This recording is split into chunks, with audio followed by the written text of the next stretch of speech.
โอเคแล้วก็นี้ปรับผ้านุ่มใส่ช่องนี้นะปรับผ้านุ่มช่องนี้ค่ะช่องนี้ไม่ต้องใส่เลยปล่อยมันนะระวังมีช่องที่ให้เกินแมทนี่ขึ้นมาเกินปิดขึ้นมาเติมเสร็จแล้วปิดได้เลยครับตัวนี้เป็นสตาร์ทตัวนี้ power เปิดปิดตัวนี้ power นะเปิดปิดเปิดตัวนี้เลยแต่จะซักผ้าก็ตั้งโปรแกรมได้เลยหมุนไปเลยหมุนได้รอบด้านไหนก็ได้นะครับผมมันจะมีผ้าคัตตอนทั่วไปอันนี้เป็นผ้าคัตตอนทั่วไปครับผมอันนี้คัตตอนเอ็กโคอันนี้ผ้าทั่วไปนะผ้ารวมๆหลายชนิดตัวนี้นะครับผมนี่ผ้าห่มซักได้อะค่ะมีครับมีบอกอยู่ครับโอเคพอหมุนไปตรงนั้นแล้วก็กดคือหมุนตรงไหนก็กดเลยใช่ป่ะคะถ้าเราไม่ตั้งอะไรมันอันนี้อุณหภูมิ40อันนี้เป็นอุณหภูมิอันนี้เราตั้งอุณหภูมิครับผมเป็นล้างครับผมอันนี้ออปชั่นพิเศษมันทำอะไรอะคะ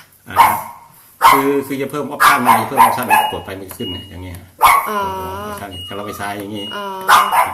อันนี้ออปชั่นนี้2ออปชั่นอันนี้เป็นรอบปั่นนะพันรอบ1,200อะไรเงี้ยไปหมุนด้านไหนก็ได้ครับผมนะรอบปั่นสปินสูงสุด1,200 รอบต่อนาทีแล้วถ้าผ้าไม่พังนี่ประมาณกี่รอบอะคะอะไรฮะถ้าปั่นแบบผ้าไม่พังอันนี้แบบผ้าทั่วๆไปผ้าโรงเรียนนะครับผมถ้าสปินไม่ต้องมันจะหมุนให้เองมันพันรอบอัตโนมัติหมดนะอย่างผ้าคัตตอนเนี่ยมัน1,200อ๋อ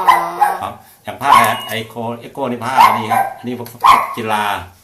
อันนี้เดลิวอร์ดผ้าสีผ้ายีนพวกอะไรนี่เขาวันที่มีบอกโอเค